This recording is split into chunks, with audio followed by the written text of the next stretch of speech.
what's up? I'm Kyle Sodaro of Sodaro Knives, and in this video we're going to be making this knife. My goal with this video was to show my process of making a hidden Tang blade. I chose to do a Puukko because it was going to be hopefully a little bit simpler than like a dagger or big Bowie knife. As you can tell from the runtime of the video, I got a little carried away and added little bits and bobs here and there, but yeah, let's get into the video. Alright, I'm starting here with a piece of 1/8 inch random pattern Damascus that I had lying around the shop. I'm using a stencil that I made in my design process to create some scribe lines, kind of get my idea of where my shape's going to be. Take it to the metal bandsaw, and I'm going to just kind of rough out the profile of the blade on the bandsaw so I'm not wasting money on adhesive or abrasive belts. Take it to the belt grinder, and I'm going to go ahead and get all up close to those scribe lines that I just used for my stencil to create the profile of the blade. Then I'm going to take it to my homemade file guide, and I'm going to put my shoulders in with hand files. It's real important to make sure that the shoulders are flush and parallel for the fit up in at the end. Take some red Dicom and scribe in some lines along the side of the blade. I find it really helps me to like know where I'm grinding to, and allows me to keep things parallel from side to side. I'm gonna go ahead and start hogging off material for the bevels. I'm not gonna go all the way up on the bevels or in on the bevels. Like, I'm going to leave about like 40 thousandths of an inch before heat treat, just to make sure everything stays straight, even though there's a considerable amount of bulk on the spine. After that, we're going to go to the checkering file and create some jimping along the spine. Want to do this before heat treat because the steel will be too hard to actually have this file cut. And we have some nice jimping for the thumb. After that, we are ready for heat treat. So everything's been done to the knife that we need to get done. I'm using my little brick forge here because I don't feel like getting the big boy out. And this can get us up to temperature, no problem. As you can see there, we're going to take it out, check, see if it's magnetic any longer, and we're going to quench in some Parks 50 quench oil.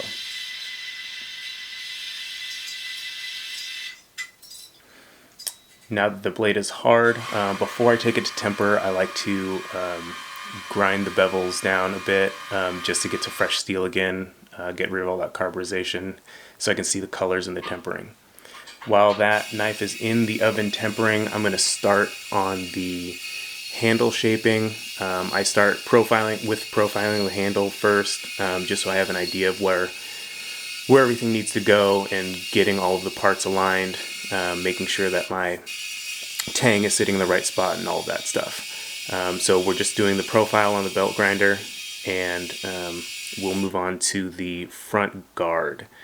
The front guard's going to be brass on this piece, and I just got to make sure everything's flat and level, using some 220 sandpaper on my little marble tile I have here, and I'm going to use the micrometer to scribe in some lines to let me know where I need to be putting my holes.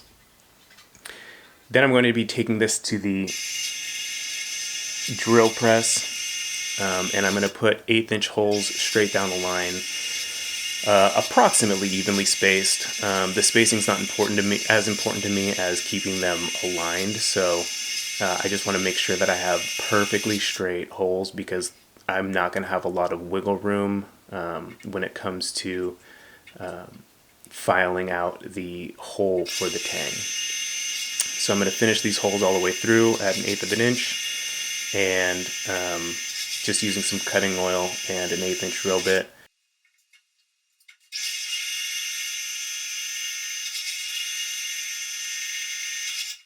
Once I have these holes all the way through, as you can see, I'm going to flip it over, and I'm going to use a 3/16 drill bit, and I'm going to hog out some material. I'm going to set my stop on my drill press so the bit doesn't go all the way through, and I'm going to just drill down and leave maybe like 3/32 of an inch of material left.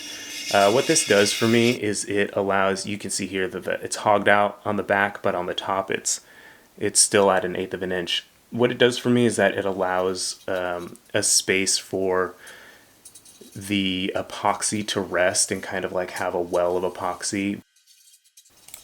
So we're going to do the front spacer here now. I pretty much went through the same steps that I did for the front guard.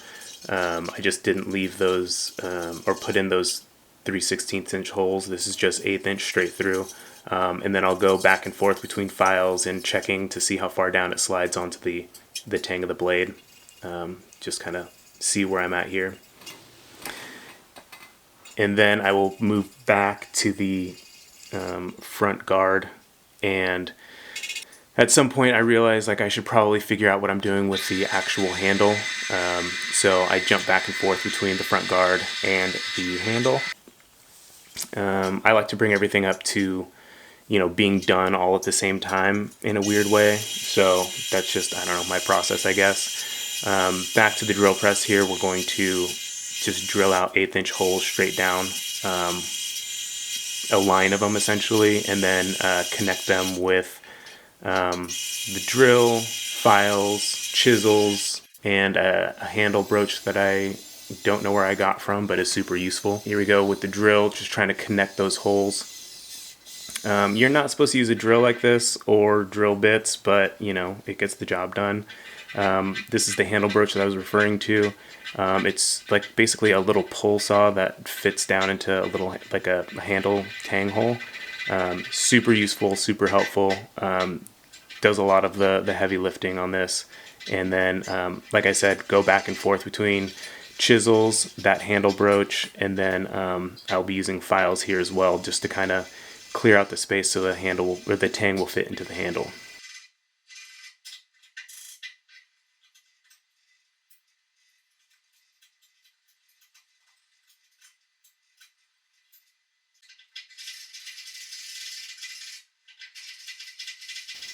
Now once that's all done, I want to flush up the front to make sure that everything lines up properly, and we have a full assembly all ready to go.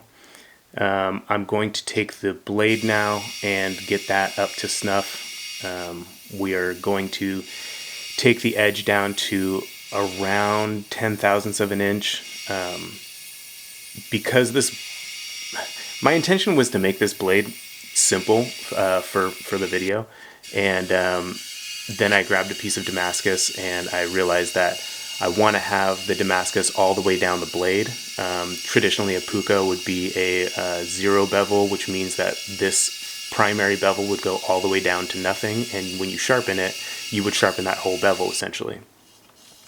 But since I grabbed Damascus, I want Damascus all the way down, so I'm going to have a secondary bevel to have the Damascus be visible on the whole face of the blade. We move on now to hand sanding. I'm going to get the blade to a point, I want to say around 600 grit, maybe 1,000 grit.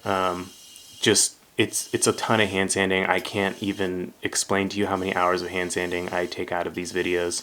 And then we're going to assemble the blade here. We're going to clamp everything up, and we're going to send in our pinhole. The tang probably wasn't hard from heat treating. I still did take it down from whatever hardness it had. I gave it a little, like, annealing process. And then what I do here is I basically get through the first half of the wood and then tap into the steel, because I don't want the steel to start pushing the drill bit around when I get to the other side and have a weirdly shaped hole in the wood, because the wood will give up faster than the steel will. And then I finish the hole through the wood. Now, since the blade is up to about between 600 and 1,000 grit, I can put in my maker's mark. I do an electro etching situation here. I have a little power supply with little homemade marker. I use some electrolyte solution and just kind of burn in basically the maker's mark, and it kind of sits deep into the steel, which is really cool. And it's super easy to see here, but when it's in the Damascus, or when the Damascus is etched, it kind of hides away, but you can still see it in the right light, which I really enjoy. Then I take the sanding up to If it wasn't at 1,000, it's at 1,000 now, maybe 1,500. I honestly don't remember. And we get everything cleaned up, and then we're going to etch the blade. All right, now we're going to take it to the ferric chloride, and we're going to etch it. I did about 3 rounds of 5 to 7 minutes in the ferric chloride, just to remove a bunch of the material there. And you can see after the buff, the pattern is pretty strong there. We're going to go to a little coffee etch, using the rest of my instant coffee and some hot, not boiling water. Get that mixed up and throw the blade in there for at least 8 hours. I really don't know how long it was. While that's happening, I'm going to go ahead and texture the front guard here. I think this looks really cool. It's a time-consuming process. I know it looks like I'm not really touching this, but it's just like a million tiny little taps with this ball peen hammer. And it just creates like a really cool texture on the front of the guard there, and gives you something to look at. As you can see, the texture is pretty much done, and everything fits up still. I don't think there was any issues with the texturing. After the coffee etch, you can see it got super dark, which I love. And since everything's done, I mean, the handle's not shaped, but what I'm doing here is I'm cleaning off all of the different faces that are going to be interacting with the epoxy, mixing up some G-Flex epoxy, and dumping as much of it as I can into the Tang hole. It really has nowhere to go aside from the pinholes, but there's a big reservoir at the bottom, so I don't want to not have enough epoxy. I'd rather have too much and have it squeeze out than not enough and have a weak blade. So then, yeah, make sure all the faces have epoxy, plenty of epoxy touching them, holding everything together. Make sure everything's lined up right, and put that all together. I'm going to hammer the pin in here and probably push out a bunch of epoxy and clamp it up. As it's clamped up, I go through and periodically clean up any epoxy that has kind of pushed its way out with some acetone. And that's a assembled knife. Fits good in the hand. I mean, it doesn't, but it's time to make it so. So I've taped off the face of the blade, and I'm going to faces of the blade, and I'm using some 1-2-3 blocks to scribe some lines onto the handle. Since it's already profiled, roughly profiled, but profiled, I just need the lines to let me know where center is, and to remove off the bulk of the material on the sides of the blade. So these scribe lines are going to help me to make sure that everything stays straight and that I'm not producing any kind of like wonky, off-centered, uneven, or weird things into the handle, because in my opinion, the handle's a pretty important part of the most important part of the blade. It's the part that you interact with. And we're just going to take it to the belt grinder and slowly but surely start removing material. I think it's important to make sure that you have a flat platen and you're keeping things as like 90 degrees as possible from each other at the beginning, so that way you're not introducing any kind of like weird angles that could produce twists and weird stuff in the future. It's just kind of like my process of doing things. Like, I don't think I'm good enough to just like walk up and freehand a handle.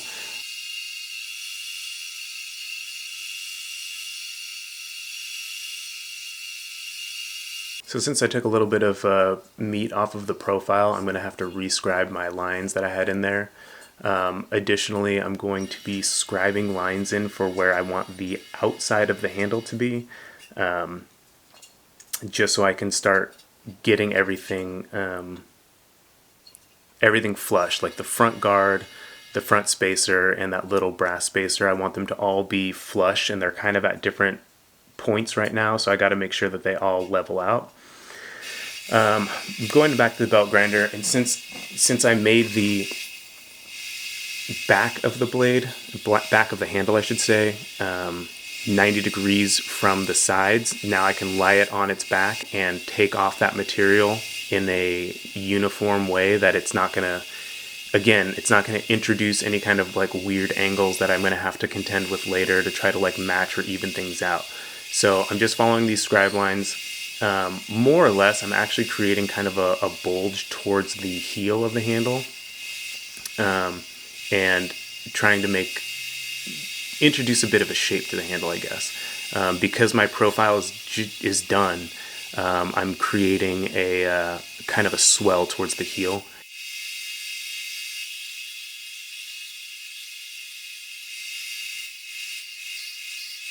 So I'm going to go ahead and move back down in grit here. I'm using an 80 grit belt now, I think, instead of like a 120. I'm going to knock off all of the corners. I put some more scribe lines in onto the sides of the handle to try to get myself like a nice even octagon. Like it's not going to be a equilateral octagon, but I'm going to make sure that all of the sides get taken down in even amounts at relatively equal angles. So that way I'm basically starting the rounding process of the handle, but I want to start it in a controlled way as much as I can until I get to the point that I'm going to actually start rounding. So I finished rounding off the blade on the grinder, and then I moved on to hand sanding. Hand sanding, it's important to have a hard backer when you're in the transition between the harder materials and softer materials. It's very easy to leave a divot in the softer materials than the hard materials. As I'm going to the wood of the handle, I'm using files. It's a more efficient way to remove material than to just sit there with sandpaper all day. As I'm doing this, I'm checking it in my hand to see how it feels. And I realize that I've left the heel of the blade just too bulky. So I'm going to take it back to the grinder and remove some of that width towards the back of the handle. This is a little bit sketchy because I don't have real scribe lines. I'm just kind of like guessing and checking. Like I don't know where center is. I don't know what flat is. But I get it done. And then it's back to hand sanding. Back to hand sanding is pretty much the mantra for me. It's always back to hand sanding.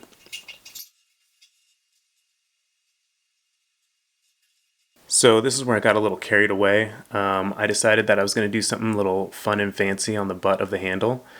I'm just scribing out a line on the butt of the handle here to essentially get this hole that I'm going to hog out centered. And I'm going to take the Dremel and just hog out all of this material. I have this little round bit that I don't know what it's called or what it's supposed to be used for, but this is what I used it for and it got the job done. I went back and forth between the Dremel and some chisels to try to like flatten out the bottom of this cavity, I guess was the word here. Trying to get it straight up to the scribe lines and make sure that everything's flush and clean. And then I got a piece of that trousseau that I had left over. I think it was a piece of that I cut off from the front spacer. And I got it basically to fit. It's kind of like a little bit of a taper fit, but it fits in there pretty nice. And then I'm going to scribe out a line of where that needs to go. You can kind of see it there. And then take it to some flat sandpaper to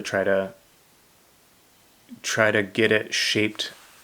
I want it to stick proud of the handle, but I still wanted it to be like a clean fit. It was a super huge pain to actually hold on to and sand and grind, so I came up with this brilliant idea of sticking it to a random piece of G10 I had laying around, and I got it all filed down, basically shaped to the way that I want it to look like a little turquoise bubble on the handle of the blade.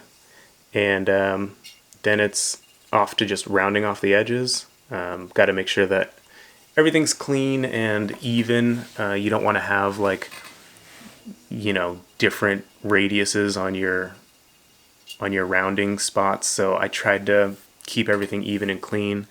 Then I mixed up some more G-Flex epoxy and made sure I got in all the nooks and crannies, as much surface area as I could, and I stuffed that bad boy in there.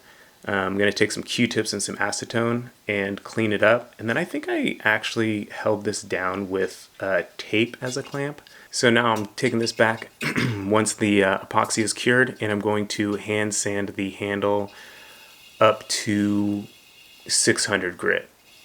No, I'm sorry. I'm going to go way higher than that. So if this was just a wood handle, I would go up to 600 grit, maybe 1,000, call it a day. But since we have this brass piece and I want it to be, and also a brass cross pin, I want it to be real pretty, real shiny. I took it all the way up to 3,000 grit. Just so, and I mean, the wood didn't need it at all, but the brass did, because otherwise you would see scratch marks even after I buff it.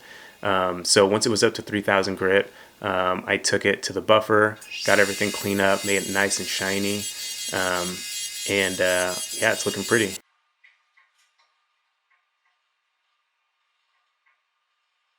Okay, we're going to pause right here. What you've seen me just do is profile and shape the handle, and then polish it all the way up to being a essentially done knife aside from polishing. The mistake that I made was, as I was shaping the handle, I left like I covered the blade, because the blade is finished. So I covered the blade with paper towel and electrical tape to keep it protected as I shaped the handle. The problem with that is that it added too much thickness to the height of the blade. So now when I took the protective paper towel off, I'm looking at the transition from the handle to the blade, and there's probably a 3/32 step down there on top and bottom. And honestly, it really is driving me crazy. I've given it a lot of thought, and I'm going to put in the extra work to regrind this down, re-hand sand, repolish it, to get rid of some of this step. I don't think I'll get rid of all of it, just because I don't want to touch the blade in any way, but it's going to be significantly closer. But again, it's going to be a lot of work for about 1/16 of an inch on either side, and then I may have to, as I'm doing that, may have to reshape some other aspects of the handle here, but yeah, so it's going to be back to the shop for some grinding and hand sanding. So I'm taking it back to the grinder here to hog off the material to clean up the profile. It's not what I wanted to do, but it's what I needed to do. And I'm basically just going to take off as little material as possible. It's kind of a pain because I'm starting off at such a low grit. So this is, again, an 80 grit belt, to take off a bunch of material quickly. And then to keep everything like round and even, I kind of have to keep moving the grind around. And then as I'm hand sanding, I'm starting off at a 220 grit, but I have to go past where the 80 grit is and then move to a 400 grit, and then I'll have to go past where the 220 is. So I resanded probably 3/4 of this handle in order to get it back to where I wanted it to. Once I got it sanded back up to 3,000 grit, back to the buffer to make it pretty again, and that's gonna be a done knife, hopefully. No, it's done. All right, and for the final step is to sharpen the knife. As I said, I brought the edge of the blade real thin, so the sharpening went by super quickly. I'm super happy how it turned out. All right, and we have a done knife. You know, I put in a little extra time. I undid some work to you know, take one step back, take 2 steps forward. I think it's worth it. For me personally, like when I'm making something, you know, it's an extra couple hours of work, but you know, the knife is going to be in this state for the rest of its existence. So I think it's worth it. You know, I hope you guys enjoyed watching. If this knife will be for sale on my website, sidaroknives.com, or you can follow me on Instagram at sidaro.knives. I made a nice little leather Puukko sheath for this as well. Pretty stoked on it. And yeah, I'll talk to you soon.